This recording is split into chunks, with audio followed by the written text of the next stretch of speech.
got them in the center of the round pen and you're teaching and learning things, I always talk with my hands anyway, but it's a good idea to move, jump, just to keep them used to everything moving fast around them. Things we got to remember is they're prey animals. Movement scares the fire out of them and makes them want to move. So we want to make sure that they're absolutely certain that nothing that we're doing is ever going to hurt them. Especially with kids around. Huh? Especially with kids around, you want to make a lot of sudden movements. The more you can jump up and down and move, the more they get accustomed to just the high energy of children. You know, it's now with Mojo, his temperament kind of it makes him to where he just doesn't care about anything once he gets to trust you. But I guarantee you, if somebody made him nervous and come up here and jump like that, he's going to be across the round pen. Milo does this as well, where you can jump around and stuff like that, but if some stranger comes and does it to him just right off the bat, he's going to get really nervous.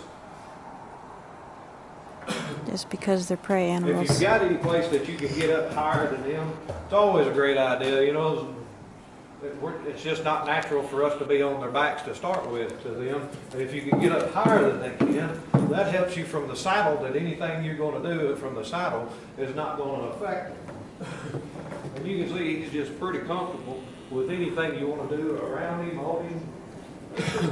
Patting them all over is good too. Just make sure they're not twitchy and jumpy. That's another thing they need to get real accustomed with is your touch everywhere on their body.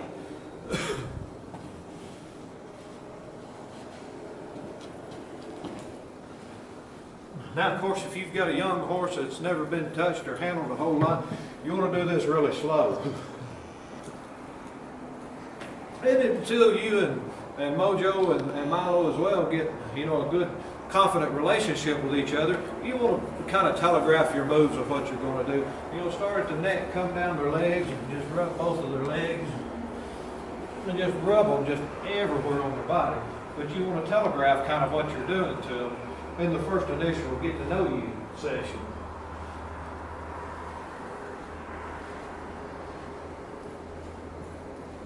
But always keep in mind that no matter how good the horse is, right now he can't see me at all. They have a blind spot right behind them and right underneath of them that they just can't see. Which is what makes that back end so dangerous. That's why God made them the way they did. If something comes up and grabs their back, they have a weapon to defend themselves against. And it's just a natural reaction from the horse. If they can't see or have no idea anybody's around and something touches them back there, the natural reaction is kick. We can't blame them for it. It's just a horse being a horse. It's us that has to take responsibility for what happens around the horse. We're the ones that are supposed to be able to reason and to think and to have the higher brain power, so we have to use it and use common sense when we're dealing with them. I mean, he's a big guy, you know, without no doubt, if he wanted to, he could do anything he wanted to me. But generally, if they know that you're back there, they're not going to That's right. even try to kick you, but it's if you surprise them. And talking to your horse a bunch gets them comfortable with the sound of your voice. Me coming up behind him, as soon as I start talking, boo, boo. As soon as I start talking, he knows exactly who it is behind him. He gets accustomed to the sound of my voice. And he's wanting to park out now so he don't have to do anything. And he will do that. He'll anticipate what you're wanting him to do or do something just to get out of work. You know, that he would rather be out there eating hay and playing with his buddies than he wouldn't be doing anything else. But he's entirely comfortable and content to be working as long as you make it not just a miserable experience for him. You know, of course, yes, he has to exercise and do things he doesn't want to do, but we try to do it without making the horse just miserable. We try to get them to at least be content and comfortable with the process, if not actually enjoy it if they can.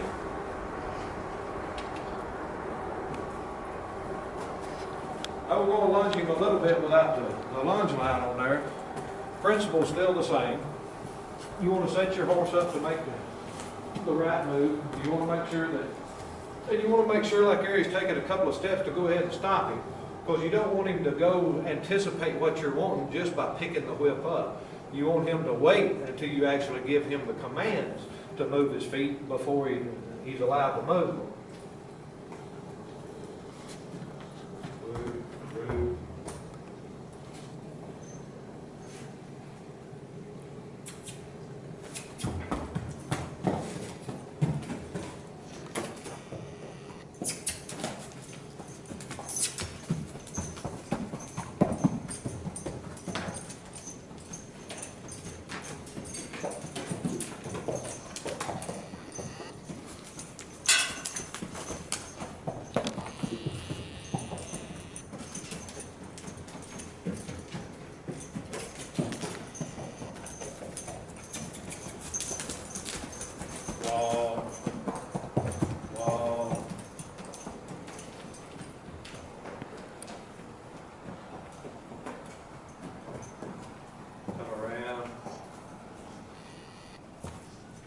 You see, you still use your whip as a visual cue that you want him to turn all the way.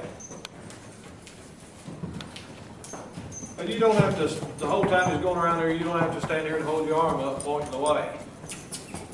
If there's ever a question he wants to turn or anything, then you use it as a reminder, but you don't have to stand up here and just do this the whole time he's going around.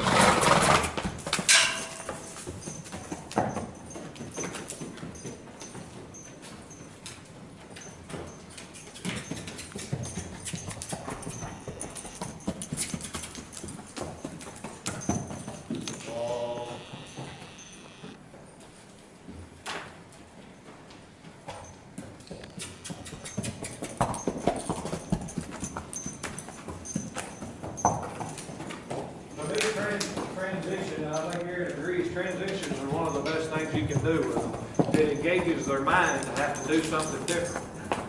And you see, he's slowing down to a dog walk just on the command alone. I'm not changing my body language or anything. I'm still hurting him with the whip, still got him going in the same direction. The only change is I'm saying the one word.